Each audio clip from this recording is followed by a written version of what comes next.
Fstoppers.com has teamed up with Mike Kelly to produce Where Art Meets Architecture 2. It covers everything you need to know about photographing and editing luxury properties, and this is the behind-the-scenes series. To learn more about the full tutorial, head over to fstoppers.com/store. It was finally time for us to pack up and catch our flight to Hawaii. You match your luggage. Do you always do this? When you wear the aqua shirt, do you use the aqua wraps? Yeah, you do. 1, 2, 3, 4, 5, 6, 7, 8, 9, 10, 11, 12, 13, 14, 15, 16, 17, 18, 19, 20, 21. This lady in the red is pissed at Mike because he pulled up the website, and the website said if you're a filmmaking crew, you're allowed to get media rate on bags, but she says that we don't have the pass necessary. We are not being legitimized. F-Stoppers is not a legitimate. You've flown around how many countries in the last year? I did 120,000 miles last year. You've shot for Delta. Delta has purchased images from me. Delta's paid you for your photography, and they're not acknowledging. For photography, and they will not protect my bags with media rate.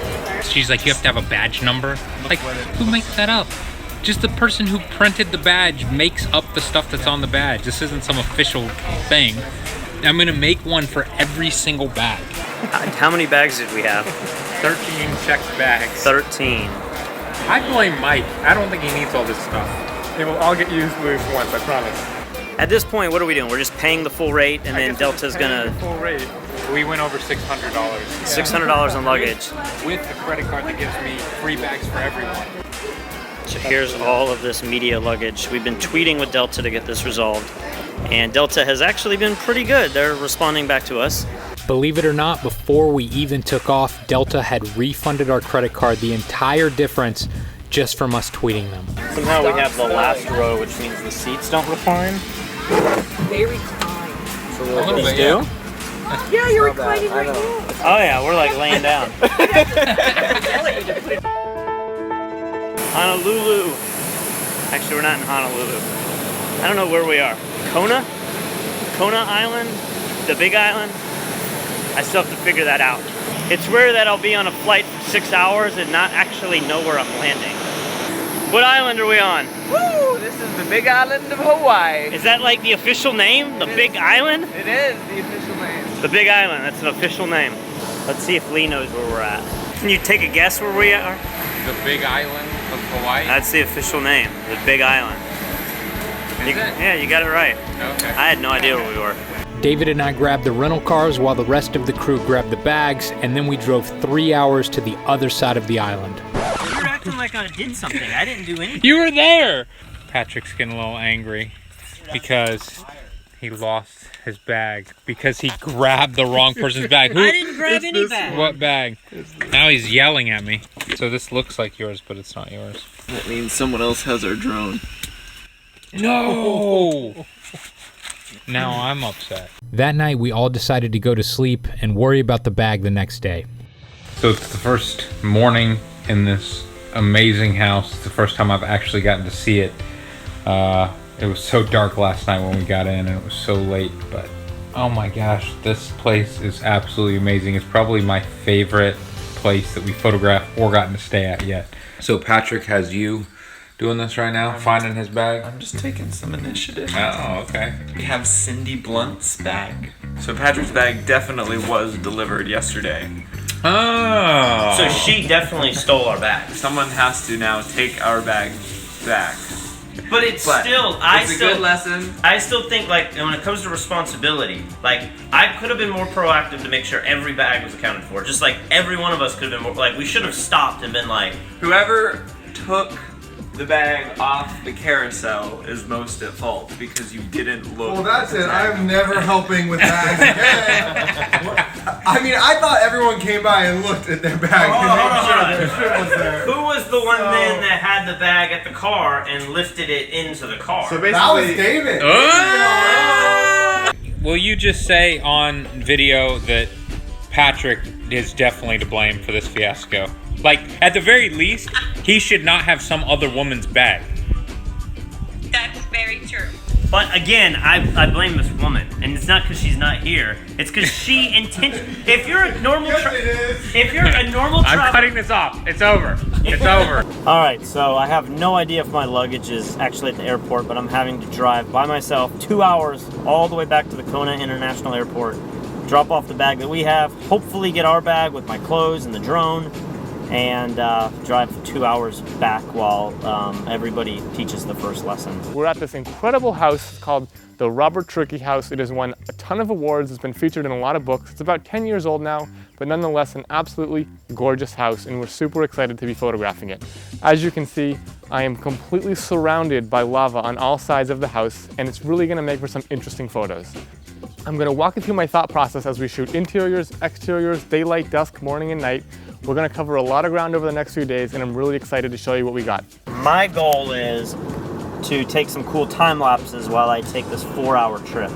Here I am out in this lava field. This is pretty crazy looking. I figured I had to stop and try a time lapse. It's pretty contrasty. I've taken a few exposures of the foreground and then a time lapse of the sky back there, and I'm hoping I can kind of blend them in Premiere to make it a little more interesting. This is pretty wild. Right where I set up my tripod, I noticed this hole. And I came down here and look, it's like a lava cave. Who knows how far down that goes? When I get in here and I shoot pretty high, what happens is I tend to diminish the architecture. I see a lot of people make this mistake. They go buy a 12-foot tripod, or they get one of those crazy pole rigs, and they put the camera as high as they can in an attempt to see over the foreground or see higher into the architecture. But the problem with that is I find that it really diminishes the architecture. I want it to look almost epic, foreboding, larger than life. And when you get high, you tend to lose that. So a lot of the time when people are shooting corporate portraits or similar, they'll shoot up at their subject to give it a sense of power, like a towering type of feel. And the same is true for architecture. I want to add stature, I want to add height, I want to add drama, and getting low is one way to do that. A bonus of us being low in this particular landscape is that we get to see the amazing texture of all this lava. I don't know if this is really a good idea or not, but I parked my car on the side of the road and I've decided to climb a hill, potentially to get a cool time lapse. I'm out of shape. Oh boy. So I think I've decided to do something that a lot of people are going to yell at me for on YouTube. I'm going to attempt to leave this camera up on this rock on the side of the road where anyone can find it and could steal it, and let it run time lapse of this cool stretch of road where I can get the light trails. Hopefully I can remember how to get back to this location. I notice a lot of people trying this technique, and I think they kind of mess it up because they spend so much time focusing on the house, but the picture is so much more than that. The foreground is so important. You want to pull people in, and you want to do it in a way that doesn't flatten everything out. So make sure the light is coming towards the camera and that it makes sense in the context of the architecture. You want the light to be motivated by the actual lights in the scene rather than just lighting up everything willy-nilly. Here's the bag, and there's my bag. Burgundy, maroon. Did it get left here, or did she actually take this one as well? I see. All right. Thank you so much. Life's good until I have to drive 2 more hours across the island. But I'm happy we got what we need. One problem I see people create for themselves all the time is that they don't cover enough ground and their light starts to look splotchy and unnatural. If you'll notice, I'm trying to cover as much ground as I can with that hot light so that I can blend things together seamlessly in Photoshop. Rather than use 300 flash pops to do the same thing, I can get almost the entire frame in one stroke of the hot light.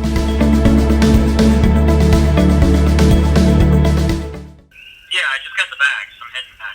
What have you been doing for 5 hours? Well, I mean, it's like a 2 hours or something to drive, and then I stopped along the way and did time lapses. Oh, you got some? Did you get good ones? I think I gotta go find the camera. I left it on the side of the road, and I had to draw. Yeah.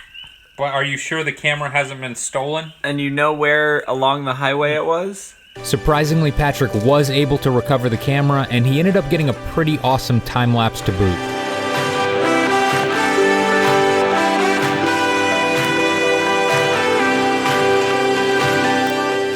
He's gonna be in here. In the water. In the water. underneath, like body extended underwater.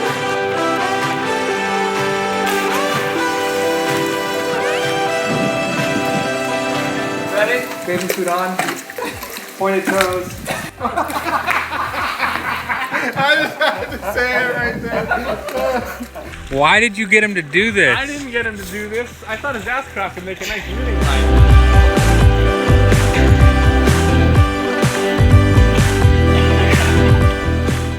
Hi. I have never seen something so white. Not even myself. Be like, I need a little more bounce. Can you lose the pants?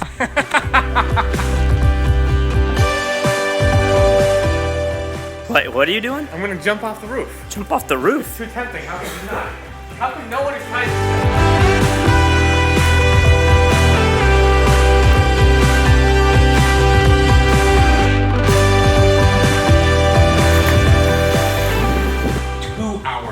Planning where you're gonna shoot, and then you have 2 more hours to actually get the shot, and maybe we don't even film you. Patrick, what's wrong? I'll be right back, guys. What's wrong with you? What's up with him? Where are you going?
So they switched out the cord? Yeah, so this, you guys probably saw my review of the, what the heck? Where have you been? I had to get my boots. It's been 2.5 days though. I know. If you have no idea what you just watched, you may want to check out our very first behind-the-scenes series with Elia Liccardi called Photographing the World. Patrick buys the infamous moon boots in that season, but if you'd like to learn more about this full tutorial, head over to fstoppers.com/store and stay tuned for next week's episode when Mike tries to work out with a broken rib. Ramping up! Let's go! Ow! Ah! Ah!